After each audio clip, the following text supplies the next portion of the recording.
Nós vamos falar sobre o açúcar, a implantação de um negócio lucrativo. Nós vimos aqui, vamos ver aqui atrás, a respeito do Dom João III, que deu 15 capitanias, 15 lotes, e que ele escolheu os donatários, pediu os donatários para pegar o dinheiro do bolso deles, para investir nas capitanias, e 10% seria de tudo que foi cultivado, 5% do pau-brasil e dos metais, das pedras preciosas, a quinta parte para ele. E por que as capitanias não deram certo? Porque era longe demais, o lote era muito longe do outro, para chegar da Bahia até Portugal demorava 2 meses, e porque também tinha que ter guerra contra os índios, que é a tal da guerra justa, que a Igreja Católica não queria defender os índios, aí o governo fez isso, Dom João III, e também porque não tinha muito lucro, eles não tinham muito dinheiro, e tinha às vezes também que o solo não dava para plantar a cana-de-açúcar, mas dava para plantar o pau-brasil, então eles ficaram desmotivados. Mas o que deu certo mesmo foi em Pernambuco, que foi com Dom Coelho, e foi em São Vicente e São Paulo, que foi com o Martim. Martim teve que ir embora para Portugal, tadinho, deixou a esposa dele, a Ana Pimentel. A Ana Pimentel o que fez? A Ana Pimentel começou falou, Martim, pode ir embora para Portugal, vai lá e me deixa aqui em São Vicente, São Paulo, que aqui é nosso mesmo, e nós vamos plantar aqui arroz, nós vamos plantar laranja, nós vamos, eu vou para pecuária, e nós vamos plantar feijão.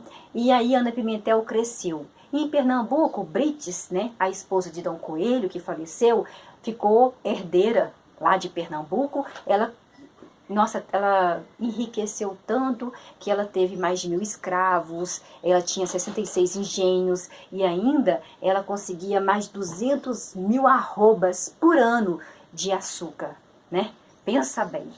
Então agora nós vamos falar sobre a implantação de um negócio lucrativo.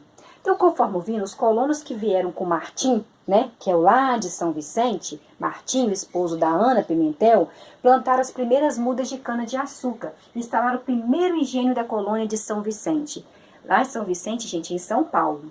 A partir de então, os engenhos multiplicaram-se rapidamente pela costa brasileira. A maior concentração, ela ocorreu no Nordeste, principalmente em Pernambuco e na Bahia.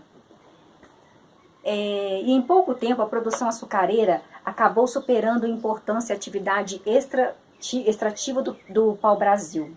Então, teve um tempo que o pau-brasil começou a ficar para baixo e a produção de açúcar começou a expandir. Por quê? Porque ela era exportada para a Europa e dava muito mais retorno financeiro do que o pau-brasil. E os portugueses, eles já sabiam mexer com a cana-de-açúcar. Por isso mesmo que eles começaram a mexer com a cana-de-açúcar no Brasil, porque eles mexiam com a terra, eles plantavam, cultivavam, eles pegavam a cana-de-açúcar, transformavam no açúcar e tudo, para os holandeses virem de lá da Holanda, porque como os portugueses não tinham capital suficiente para o quê? Para manter ali o tempo todo a cana-de-açúcar, eles tiveram que procurar parceria. E procuraram a parceria da Holanda, que tinha uma condição financeira melhor do que os portugueses. Aí os holandeses, o que fazia? A parte dos portugueses era plantar, colher, transformar em açúcar. E a parte dos holandeses era vender este açúcar, era comercializar na Europa esse açúcar. E aí era mais rentável para os holandeses. E os portugueses perceberam que eles estavam levando ferro, Então, eles começaram o quê? Começaram a ficar meio tristes, os portugueses. Porque os portugueses, gente, eles sabiam mexer com açúcar. Os portugueses sabiam, mas os holandeses não sabiam. Os holandeses sabiam comercializar o açúcar. Fazer do açúcar um comércio. Comercializar o açúcar na Europa, refinar o açúcar, fazer com que ele se expandisse, exportasse. E isso deu-se na época em que o açúcar superou o pau-brasil. Então, para o Brasil, foi a primeira, né, coisa que os índios plantaram, os índios que sabiam mexer com o Brasil, mas o açúcar veio dos portugueses que sabiam mexer com a cana-de-açúcar, e o solo do Brasil é um solo maravilhoso, um solo úmido, um solo quente e um solo de massapê, que é um solo de uma terra preta, né? Um solo ótimo para se plantar. Mas também algumas capitanias não deram certo. Por quê? Porque, ó, umas eram longe das outras, outras, alguns donatários ou capitães, eles perceberam que brigar com índio, gente, não dava certo não. Tinha índio que era bravo demais, eles tinham até medo de brigar com os índios, sabe? E aí, ele também percebeu que, por ser um lote longe do outro, não podia pegar um pouquinho de café, um pouquinho de arroz, se faltasse alguma coisa na casa deles, eles não poderiam pegar emprestado. Então, eles ficaram meio que, ó, não quiseram ir para frente.